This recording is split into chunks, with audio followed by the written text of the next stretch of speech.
It starts with me, and we got to be more efficient, especially early in the game. We get good field position. We just got to go back and work on ourselves. I think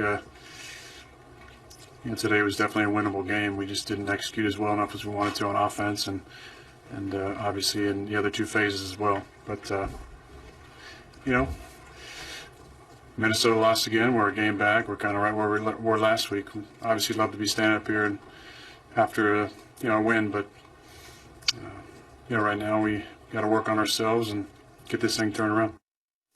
Skip, who deserves most of the blame for the Packers' loss? Yes, Joy does. Shannon Sharp. It felt to me, this is just my 2 cents from a distance, but watching that game the way I watched it, it felt to me like the Green Bay Packers quit on a quarterback who can also be all-pro at finger pointing and blame deflecting. And I will remind you, last week after their loss, remember what Aaron Rodgers said about we lacked enthusiasm? Remember what Aaron Rodgers said about I'm a focused, enthusiastic player, and I don't know why we had such a lack of juice? That's pointing fingers at the locker room. You can argue he's trying to inspire it, but they've been so bad for so long that I think they needed a quarterback to stand with them instead of against them. They needed a quarterback who said, we need to look in the mirror instead of this team needs to look in the mirror, because it comes across like I'm doing my part, you're not doing your part. Correct. I realize Aaron Rodgers yesterday lost T.J. Lang and Bakhtiari, two of his better offensive linemen. But by the way, the Titans early on in that game lost Taylor Lewan. They're excellent. Oh, he actually played the best left tackle in football right now. He is. Okay, so they lost him. So maybe that's about a 50-50 split. And I thought this game turned in the beginning when Tennessee decided to onside kick to start the game, and they did not convert it. Green Bay fell on it and had 1st and 10 at the Tennessee 49. Starks was healthy, so they go Starks. Now it's 3rd and 4. And I don't know if we got this play. I asked for it, but I'm not sure we found the play. But it's Aaron Rodgers to Cobb. Yep, here it is. Low. Through low. And one of the, there it is, low and behind Randall Cobb. It's a play that when Aaron Rodgers was riding high, when he was the MVP of this league, that was pitch and catch for him. And once you miss that throw to start your first series, instead of taking it right down their throat and making them pay for onside kicking, once you have to give up the football at that point and punt it, and then DeMarco Murray goes 75 yards the other way for the opening touchdown. After you punt the ball into the end zone. Yeah, there you go. Thank you.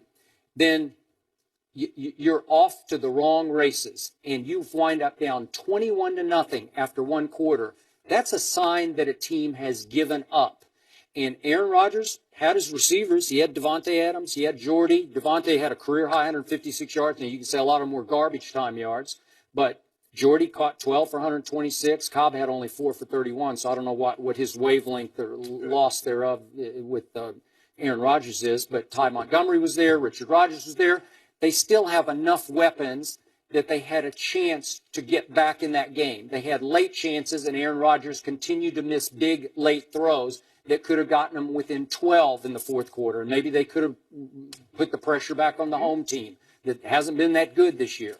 Instead, they got roasted at Tennessee, and it felt like in the big picture to me that team early on just said, you know what, we've had enough playing for this guy, this number 12. Skip, the defense is terrible, and they've been terrible for quite some time. But I want to read you a couple of stats. In 2014, Aaron Rodgers was the MVP. The Packers' defense was 15th in total D. In 2016, his defense is 10th in total D. The Tennessee Titans opened the ball game, as you mentioned. Skip, I told you, when I played, I wasn't trying to be disrespectful. I was trying to be openly and blatantly disrespectful. I wanted you to know what I was going to do to you. Skip. I hear it every day on the show. Go ahead. They onside the ball. Yep. And guess what the Packers do? 3 and out. So the Tennessee Titans, their first 3 possessions, 21 points. The Green Bay Packers' first 3 possessions, because although that defense is terrible, Aaron, Mr. Rodgers, 2-time MVP, Super Bowl MVP. Yep. got an opportunity to come on the football field. So in his 3 possessions, they had 12 yards. That's not defense. That's not special teams. That's Aaron Rodgers and that offense. Again, okay. So the Packers had 7 possessions in the first half. They scored 3 times. Tennessee Titans have 6 possessions. They score 5 times. So what I'm trying to figure out, if your defense can't stop them, what's stopping you offensively from scoring? Why can't you score? You're getting the ball. It's not like the defense gets to come back on the field when they give up a touchdown. You bring Aaron Rodgers and those guys on the field. So what's going on, Mr. Rodgers? You told me to relax. RELAX. You told me you were going to go home, drink you some scotch, watch the game tape. You're going to be okay. But Aaron Rodgers, if I'm a Packer fan, I need something harder than scotch. I need some hard liquor. I need something to get my mind off this here. And because this doesn't look good. You talking about, Minnesota lost again. What they got to do with you? Have you seen what you look like on tape? Minnesota lost again, but you've lost 3 in a row. You got 47 hung on you by the Titans. 47. You gave up 31 to the Colts, who the previous week at home had only scored 14. But hold on. Just because the team scores 31, that doesn't mean you can't score 32 or more. Correct. Because the team scores 47, because we've seen, you mentioned last week, Skip, Tony Romo once scored 48, but the Broncos scored 51. So there's not a amount of points that, okay, this is as many points as you can score in this ball game. Come on, Aaron Rodgers. But you know what, Skip? Healy, our producer, hadn't come in my ear and said no breaking news that Don Capers has been relieved of his duties. So you know what? They still think this thing can be fixed. It can't. It's time, you know what? Mike McCarthy, Don Capers, it's about time for y'all to go ahead. I sent an Uber. I sent an Uber to Tennessee for Don Capers. Take him anywhere he want to go. Ride. Hey, I don't care. Take him anywhere. Well, the Packers fans chipped in with me. They said, we got it covered, Shannon. Go take him anywhere you want to take him.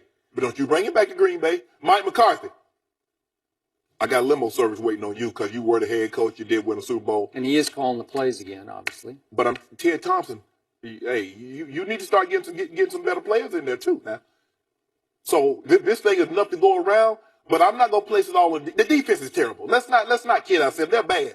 But Aaron Rodgers, with a worse defense statistically, the year he won the MVP. That's correct. He's not playing like the MVP that he is. He is not. He's still a great player, but he's not playing up to that level. And the way they are right now, Skip, because you can get away with a lot of things. If it's like the Patriots, they haven't had a top 5 defense, but because Brady plays so great, game in and game out, he can cover that up. So when the defense is playing really bad and Brady doesn't have one of those all-time great games, they lose.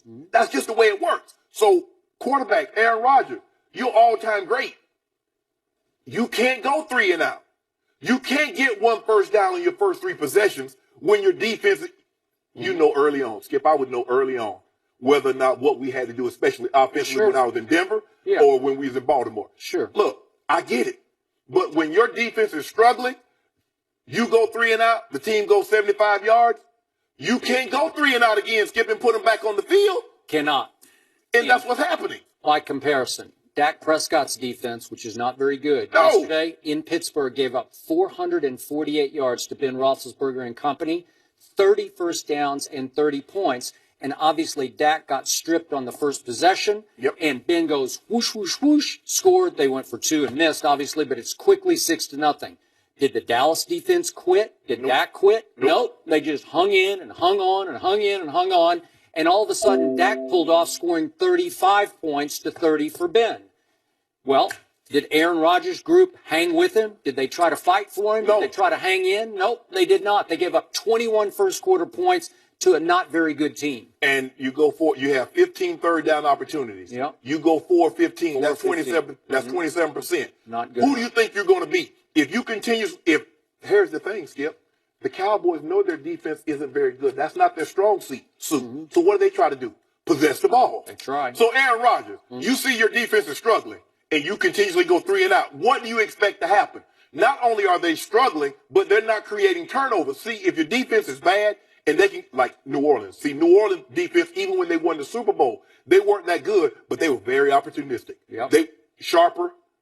I hate to mention his name, but he was. He was very good that year. Tracy Porter. They was taking the ball away. I agree. They were giving their offense extra possessions. Now you're hurting your defense even more because they give up one big run, and then guess what? 3 plays later, they're back on the field. Okay, the offense, Tennessee's offense goes back down the field and scores. 3 plays later, they're on. You can't do that. So Aaron Rodgers, a lot of this got to go at your feet because you're their best player. You're their highest paid player. You play the most important position, and you are the central figure, the central theme of this team. And you're not carrying your weight. You're not carrying your end of the deal. He's not, Skip. At least 50% of the blame has to go to the quarterback. Absolutely.